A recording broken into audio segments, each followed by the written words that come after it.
Hi, I'm Jim Busch. Welcome to Christianity is Not a Jewish Idea. In this episode, we're going to be discussing the concept of souls. Where do our souls come from? Did God give us crappy souls at birth? Where do we get our souls? And at death, what happens to our souls? One of my favorite Black Sabbath songs is called After Forever. It goes something like this. Have you ever thought about your soul? Can it be saved? Or perhaps you think that when you are dead, you just stay in your grave. I remember listening to this song back in the 70s and was profoundly influenced by the lyrics of this particular song. As a Christian, I wanted everyone to know Jesus. I wanted everyone's soul to be saved. And as I thought about my own soul, did my soul really need to be saved by Jesus? As I've been studying Judaism in the last couple of years, I've come to a completely different conclusion than that which I was brought up with, mainly the doctrines of the church and the doctrines of sin. Can you imagine the creator of the universe giving us a crappy soul at birth? I find this rather absurd when I think about it. When I think about how great God is and his marvelous universe that he has created, and to think that he would give us a damaged soul at birth, why, this would be absurd. Who would do this? What kind of a God would give you a bad soul? Can you imagine being born evil, being born with a rotten soul? All the cards being stacked against you from the very beginning. What choice do you have then to be good if you've been given a bad soul? I find in Judaism something totally different and something rather refreshing. When we are given our breath, we are given a pure soul. And where do we get this knowledge? We get this knowledge from the Torah. I find this to be quite a contrast to the teaching that was passed on down to me, being born in a Christian family and being taught all my life that I needed a Savior, that I needed someone to redeem me from my sins. As a Christian, I was taught that my soul was sinful from birth. I had inherited the sin of Adam. Therefore, needing someone to rid my soul of this sin, mainly Jesus. And if I didn't accept his atonement, I would end up in hell. As a young Christian, this scared the hell out of me. So I put all my sins upon Jesus so my soul could be saved. Judaism teaches that the body and soul are separate. Rather than imprisoning or corrupting the soul, the body is a God-given tool for doing sacred work in the world. It requires protection, care, and respect, because it is holy. Without the body, the soul would be unable to do the holy, redemptive work of following the commandments. In the minds of the sages, sin is not the product of an unruly body asserting itself over a pure soul. On the contrary, the body and soul are seen in partnership of equal responsibility for actions in this life as well as the next. Jews express gratitude to God every morning for renewal of both body and soul.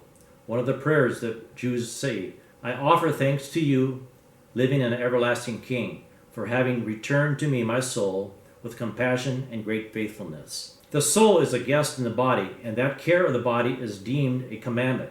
God made the human in the divine image. Humans are born pure. Very good is the way the Torah describes the creation of humanity in Genesis 1:31. The soul was, is, and always will be a divine property. Though at times we may obscure this purity, we all eventually return to that state. At death, the physical elements of the body return to their source, while the soul returns to its source. The dust will return to the earth as it was, and the spirit will return to God who bestowed it. The harmony between body and soul during the lifetime determines the soul's experience after death. If a soul is balanced and fulfilled, it enters a state of paradise, where the soul is reunited with its source, devoid of ego, hurt, and resentment. The Talmud says that a person is measured by his own reckoning. The body and soul are in a relationship, and a person chooses which one will guide the decisions of life. Ultimately, all souls will experience a reunion both with their loved ones and with the source from which every soul came. One thing is for sure, all souls were created and will return to the one who created all things, and that should give us real peace. No fear of burning in a devil's hell for not believing in Jesus, or that you are just not good enough for the world to come. Christianity is not a Jewish idea. Often the soul is described as the breath of God.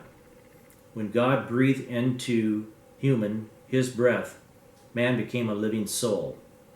So when you think about that, how can that be an evil thing? How can the breath of God be something that is bad and corrupt, as Christianity would teach?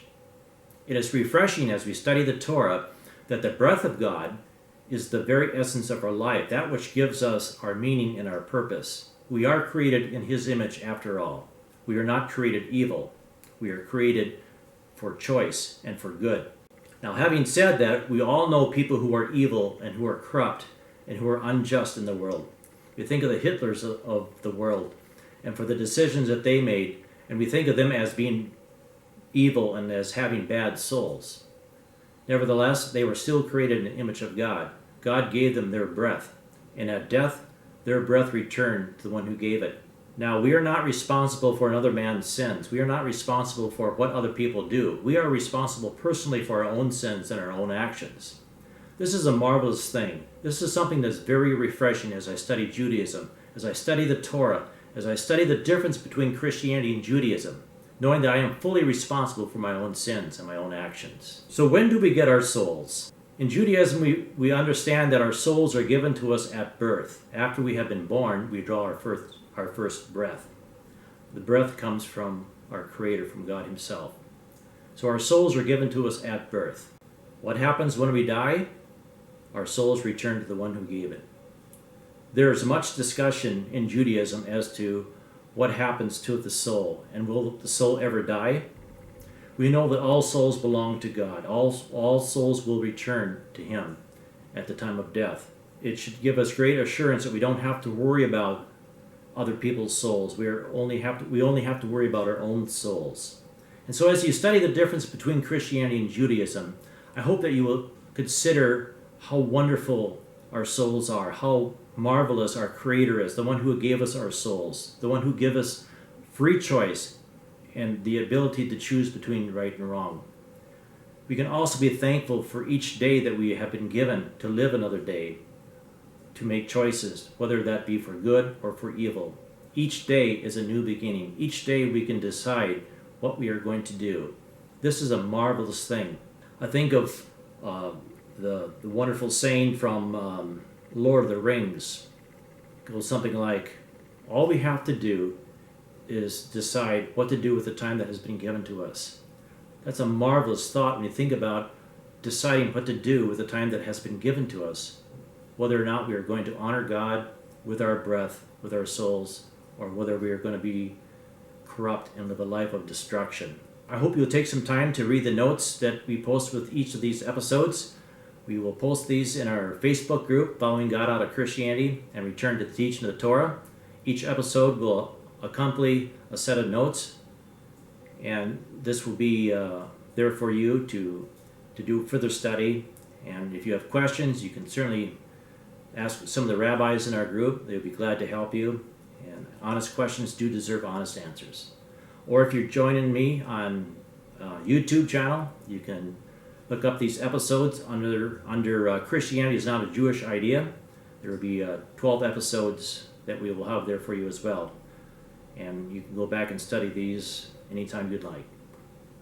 I'm Jim Busch, and I want to thank you for joining me in this episode on souls.